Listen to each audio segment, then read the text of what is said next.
Hello friends, welcome to SSC coaching centre. दोस्तों, आज के वीडियो में देखेंगे ग्रुप डी में पूछे गए प्रश्न जो कि हमेशा ही रिपीट होते हैं एग्जाम में। ठीक है, तो पूरा वीडियो देखिएगा। चलिए स्टार्ट करते हैं। पहला क्वेश्चन है, प्रश्न चिन्ह के स्थान पर क्या आएगा। तो आपको यहाँ पर जो क्वेश्चन दिया गया है, प्रश्न चिन्ह कहाँ पर है, ये रहा। प्रश्न चिन्ह का उसने स्क्वायर करके दिया है, लेकिन पूछ रहा है क्या आएगा भाई यहाँ पे, ये आपको बता देना है। देखिएगा, ये यहाँ पे 256 गुने 49 ये स्क्वायर रूट में दे रखा है, यानी कि इनका स्क्वायर रूट पहले निकाल लीजिए। तो 256 का आप स्क्वायर रूट करेंगे तो कितना होता है भाई, 16 होता है। 256 का स्क्वायर रूट 16 मल्टीप्लाई 49 का स्क्वायर रूट करेंगे आप 7 होता है। ठीक है, प्लस फिर क्या है आपके पास 19 का स्क्वायर करना है। 19 का स्क्वायर 361 होता है, प्लस 11 इक्वल टू दे रखा है क्वेश्चन मार्क का होल स्क्वायर। ठीक है, चलिए अब इसको सॉल्व करेंगे तो 16 का मल्टीप्लाई में 7 से करूंगा, 16 का मल्टीप्लाई 7 से करूंगा तो ये होता है 112। ठीक है, प्लस 361 प्लस 11 बराबर क्वेश्चन मार्क का होल स्क्वायर। अब ये सभी संख्याएं आपकी प्लस में हैं, 112, 361 और 11 सभी संख्या प्लस में है। सबको जोड़ लेंगे। जब सबको हम जोड़ेंगे तो कितना हो जाएगा, 1 और 1 2, 2 और 2 4, 1 और 6 7, 7 और 1 8, यहां से तो दोनों काउंट हो गई। 3 और 1 4, यानी कि 484 हो गया। और इधर क्वेश्चन मार्क का होल स्क्वायर ये दिया गया। अब होल स्क्वायर का मान तो उसने पूछा नहीं है, केवल प्रश्न चिन्ह के स्थान पे क्या आएगा ये पूछा है। तो क्या होगा, यहां से स्क्वायर हटेगा, बराबर के इधर आएगा, तो 484 के ऊपर क्या लग जाएगा भाई, स्क्वायर लग जाएगा। और यहां पे क्वेश्चन मार्क के ऊपर से स्क्वायर हट गया, इधर आ गया तो इधर रूट लग गया। याद रखना कि जब स्क्वायर कभी भी बराबर के दूसरी तरफ जाता है तो अगर स्क्वायर है तो स्क्वायर रूट में बदल जाएगा, अगर स्क्वायर रूट को हटाएंगे तो बराबर के इधर जाके स्क्वायर में बदल जाएगा। ठीक है, इस बात को याद रखना। ठीक है, अब देखिए 484 का आप स्क्वायर रूट करेंगे कितना होता है, 22 होता है। यानी कि क्वेश्चन मार्क की वैल्यू कितनी आ गई आपकी, 22 आ गई। बी ऑप्शन बिल्कुल सही जवाब। चलिए अब देखेंगे अगला सवाल।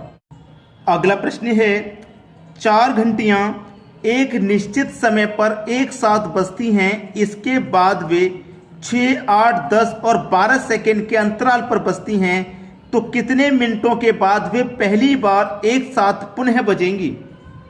कितनी बार, ठीक है, पहली बार पूछा है। तो 6, 8, 10 और 12 का आप क्या करेंगे, एलसीएम ले लेंगे। 6, 8, 10 और 12 का एलसीएम कितना आ जाएगा भाइयों, 120 आ जाएगा।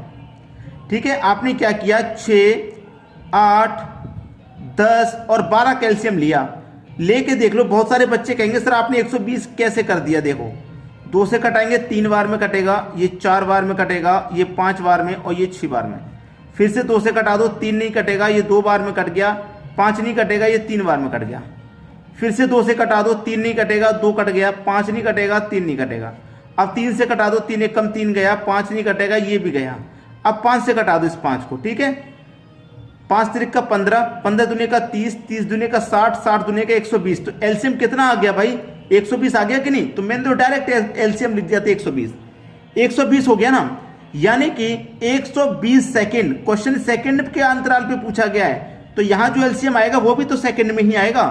जब समय आपको सेकेंड में है तो एलसीएम भी सेकेंड में आएगा। और 120 सेकेंड का मतलब क्या होता है, 2 मिनट। 120 सेकेंड का मतलब 2 मिनट होता भाई। 2 मिनट हो गया, बिल्कुल सही जवाब। किस ऑप्शन में है 2 मिनट, पहले ही ऑप्शन में है, ये आपका सही जवाब है। चलिए अब देखेंगे अगला सवाल। अगला सवाल है, 1000 से छोटी ऐसी कितनी संख्या हैं जो 21, 35 और 63 से पूरी तरह विभाजित हो जाएं। देखिए 1000 से छोटी कितनी संख्या है, यानी कि 21 से भी कट रही है वो, 35 से भी कटे और 63 से भी कटे, ऐसी संख्या होनी चाहिए। ठीक है, चलिए मैं क्या करूंगा, 21, 35 और 63 का एलसीएम ले लूंगा। 21, 35 और 63 का एलसीएम ले लूंगा। तो 2 से तो कोई सी भी संख्या यहां पे नहीं कट रही है, तो मैं 3 से कटाऊंगा। 3 सत्ते 21, 3 से 35 नहीं कटेगा और 3 से कट जाएगा 21 बार में। फिर से 3 से कटाऊंगा, 7 नहीं कटेगा, 35 भी नहीं कटेगा, ये 7 बार में गया। अब 7 से कटा देंगे, 7 एकम 7, 7 पंजे 35, 7 एकम 7। अब 5 से कट जाएगा। ठीक है, एलसीएम कितना आया, 3 त्रिक का 9, 9 का मल्टीप्लाई 7 से कर दो, 9 7 63, 63 का मल्टीप्लाई 5 से कर दो। देखिए 63 का मल्टीप्लाई मैं कितने से कर दूं, 5 से, तो 5 3 का 15 का 5 कैरी का 1, 5 6 के 30 और कैरी का 1 31, यानी कि 315 आपका एलसीएम आ गया। एलसीएम कितना आ गया आपका 315। देखिए फिर से कटा, फिर से मल्टीप्लाई करें, 3 3 का 9, 9 7 63, 63 को मैं 5 से करूंगा, 5 3 15 का 5 हासिल का 1, 5 6 के 30 और हासिल का 31, यानी कि 331 आ गया।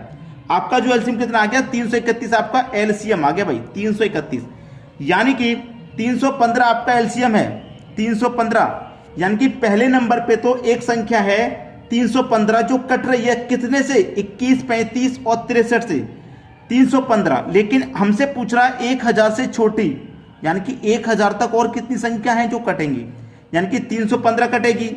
अब 315 के मल्टीपल में जो आएगी वो कटेगी। 315 के मल्टीपल में क्या जाएगा 630, भाई 315 का मल्टीपल 2 से करेंगे तो 630 हो गया, यानी कि 630 कट जाएगी। अभी देखिए 1000 तक पूछा है ना, तो मल्टीप्लाई 3 कर दो भाई, हमने मल्टीप्लाई 315 का 2 से किया, 315 का मल्टीप्लाई अभी 3 से और कर दो, कहां तक पहुंचेंगे हम, पहुंच जाएंगे 945 तक पहुंच जाएंगे। 1000 से छोटी पूछा है, 1000 से ऊपर नहीं जाना, तो यानी कि 945 भी कटेगा, 21 35 63 से 315 कटेगा, 630 कटेगा और कटेगा आपका 945, यानी कि ये 3 संख्या हैं जो 21 35 और 63 से कटेंगी। 1000 से छोटी ये 3 संख्या है, 3 संख्या है ना, पहला ऑप्शन सही हो जाएगा। समझ में आ गया होगा सभी को। चलिए अब देखेंगे अगला सवाल। अगला प्रश्न है आपका, सबसे बड़ी संख्या क्या है, 3√2, 3√7, 6√5, 2√2, 20। देखिए यहां पे मैं आपको एक छोटा सा उदाहरण देता हूं कि यहां पे जैसे 3 बाहर है, ये 3 बाहर है, ये 6 बाहर है, ये 2 बाहर है। इसका मतलब क्या आपको पता है ये बाहर क्यों है? अगर बाहर है तो बाहर से मैं इसको अंदर भेजूंगा तो कैसे जाएगा अंदर, देखना बाहर से अंदर भेज दिया ना, कोई भी संख्या यहां बाहर है तो ये रूट के अंदर 2 बार होगी। जैसे रूट के बाहर है, मैं रूट के अंदर भेजूंगा तो 3 गुने 3 2 बार होगी, ये बाहर आने वाली संख्या अंदर भेजेंगे 2 बार, और क्या है 2 है आपके पास। ऐसे यहां पे जो 3 है मैं इसे रूट के अंदर भेजूंगा तो 2 बार जाएगा, 3 गुने 3 2 बार जाएगा, और क्या है गुने में 7 है। 6 को अंदर भेजूंगा, रूट के अंदर भेजूंगा 6 को, तो 6 2 बार जाएगा, 6 गुने 2, और गुने में अंदर कितना भाई 5 है।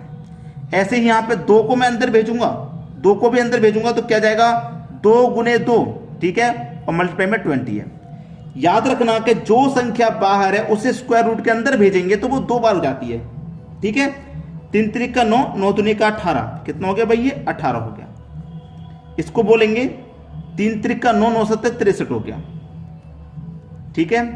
6 6 36, 36 का मल्टीप्लाई कर दो 5 से, 6 6 36, 36 का मल्टीप्लाई 5 से करूंगा, 5 6 के 30, 30 का मल्टीप्लाई कर दूंगा 180 हो जाएगा, ठीक है। और भाई ये कितना हो गया, यहां पे ये कितना हो गया 20 है आपका, 20 का 2 गुना 40, 40 का 2 गुना 80 हो गया, ठीक है, 80 हो गया भाई ये। अब देखना कौन सी संख्या बड़ी है, उसने बोला है कि कौन सी संख्या बड़ी है। आपको बड़ी संख्या कौन सी नजर आ रही है, 18 63 180 80। आप बोलेंगे मुझे तो 180 नजर आ रहा है सबसे बड़ा, तो ये किससे निकल के आ रहा है आपका 6√5 से तो निकल के आ रहा है, तीसरी संख्या से, तो 6√5 आपकी सबसे बड़ी संख्या है। इस तरीके से करेंगे आंसर कभी गलत नहीं आएगा। चलिए अब देखेंगे अगला सवाल। अगला सवाल है 3 संख्याएं 3 4 5 के अनुपात में हैं और उनका एलसीएम 2400 है, उनका एचसीएफ क्या होगा। 3 संख्याएं, देखिए ये पहली संख्या हो गई, ये दूसरी संख्या हो, ये तीसरी संख्या। पहली संख्या है आपकी 3, दूसरी है 4, तीसरी संख्या का अनुपात है 5। बिल्कुल ऐसे तो दिया गया है। अगर मैं कहूं ये 3x मान लो, इसको 4x मान लो, इसको 5x मान लो, तो क्या इसके मान में कोई परिवर्तन आएगा? नहीं आएगा, इनका कोई परिवर्तन नहीं आएगा। और आपको क्या दिया गया है, एलसीएम दिया गया है कितना 2400। पहले तो आप इनका एलसीएम निकाल लो। मैंने आपको बहुत बार बताया है कि जब आपको एलसीएम दिया जाए तो अनुपातों का एलसीएम निकालो। जैसे आपके पास 3 संख्या 1 2 और 3, डायरेक्ट ऐसे करके बता देता हूं ताकि आपको कोई दिक्कत ना हो। 3 4 5, ठीक है, मैं ऐसे बता देता हूं। इसको 3x मान लो, इसको 4x, इसको 5x मान लो। अब आपके पास एलसीएम है तो अनुपातों का भी एलसीएम करेंगे। एलसीएम है आपके पास 2400, तो अनुपातों का भी एलसीएम ले लो। 3 4 5 का एलसीएम कितना आ जाएगा? 3 4 5 का एलसीएम आ जाएगा 20 नहीं, 30 भी नहीं, 40 भी नहीं, 60। एलसीएम आ जाएगा आपका 60। 3 4 5 का एलसीएम कितना आ जाएगा भैया? 60 आ जाएगा। 60x, x भी तो है मल्टीपल में, तो 60x आ गया। यानी कि x मत भी लो तो भी आंसर हो जाएगा। देखिए कैसे, आपने x ले लिया, x लेने से मान में कोई परिवर्तन नहीं आता, x से x अनुपात में कट जाएगा, 3 4 5 ही तो बचेगा, तो मत लीजिए। चलिए, आपको लगता है कि x पता नहीं क्यों ले लिया, मत लो। 3 4 5 कैल्शियम 60 आ गया, तो इस एलसीएम में अनुपात कैल्शियम से डिवाइड कर दो। 0 से 0 गया, 6 चौके 24 और 1 0 40 बार में गया, 40 बार में कट गया ना, 40 बार में कट गया। तो उसका HCF आपसे पूछ रहा है क्या होगा, HCF पूछ रहा है, HCF आपका 40 ही हो जाएगा। डी ऑप्शन बिल्कुल सही। क्लियर है सभी को? चलिए अब देखेंगे अगला सवाल। अगला प्रश्न है, यदि आयत की लंबाई 16.2/3% बढ़ाई जाती है, कितनी, 16.2/3% की फ्रैक्शन वैल्यू क्या होती है, 1/6, यानी कि होगी आपकी लंबाई और ये होगी आपकी चौड़ाई। ठीक है, अब लंबाई चौड़ाई हो गई, उस बात में बोला है, ठीक है, ये आपकी हो गई, निकल के कितना है फ्रैक्शन वैल्यू, 1/6 निकल के आई है, यानी कि लंबाई आपकी 6 है, उसमें 1 की वृद्धि हो जाएगी, चौड़ाई कितनी हो जाएगी, 7, और लंबाई गुने चौड़ाई कितना होता है, एरिया होता है, तो 6 7 कितना हो गया, 42 हो गया। फिर बोला है क्षेत्रफल को स्थिर बनाए रखने के लिए चौड़ाई में कितनी प्रतिशत की कमी आवश्यक है।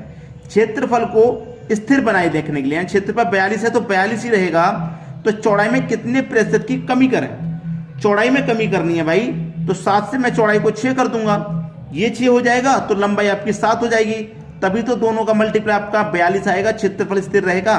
तो चौड़ाई में हम कितने की कमी करेंगे, 1 की कमी करेंगे। कितनी कमी, चौड़ाई में 1 की कमी करेंगे। कितने पर करेंगे, 7 पर करेंगे, क्योंकि पहले 7 थी, और प्रतिशत का मतलब बटे में 100, कटा लो भैया, आंसर आ जाएगा।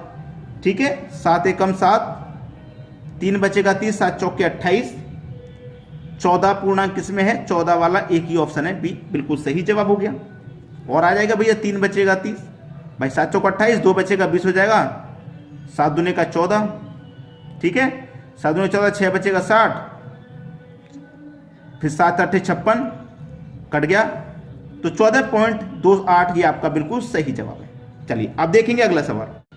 अगला सवाल है आपका 1 के बटे में 15, 1 के बटे में 35, 63, 99, 1 के बटे में 143। देखिए इनके फैक्टर करेंगे आप, तो क्या होता है, 3 गुने 5, 15 के फैक्टर 3 गुने 5 हो जाएंगे, 35 के फैक्टर 5 गुने 7, 63 के 7 गुने 9, 99 के 9 गुने 11, 143 के हो जाएंगे 11 गुने 13।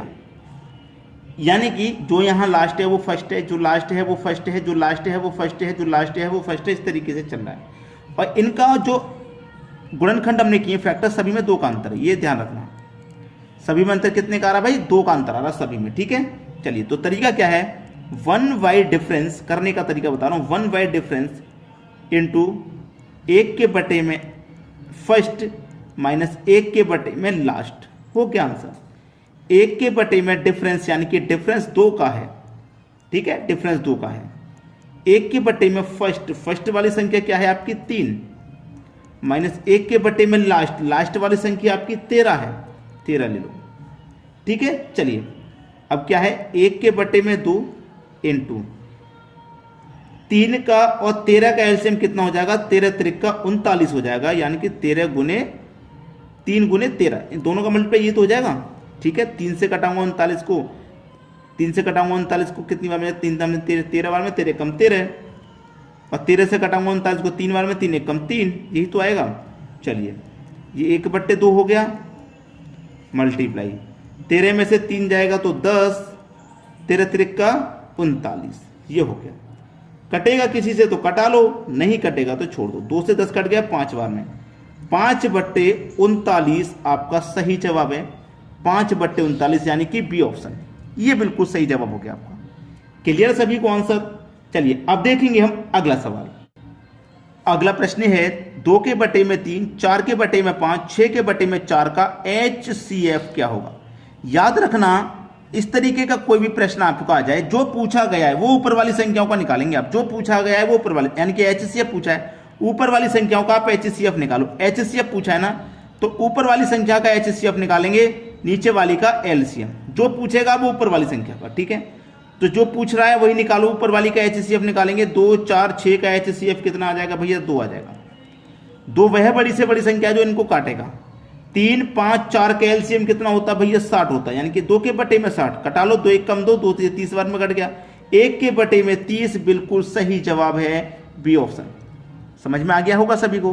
तो दोस्तों आज की वीडियो में इतना ही। वीडियो को शेयर जरूर किया करें, सभी बच्चों तक नॉलेज पहुंचेगी, सभी को जानकारी मिलेगी। ठीक है दोस्तों, धन्यवाद।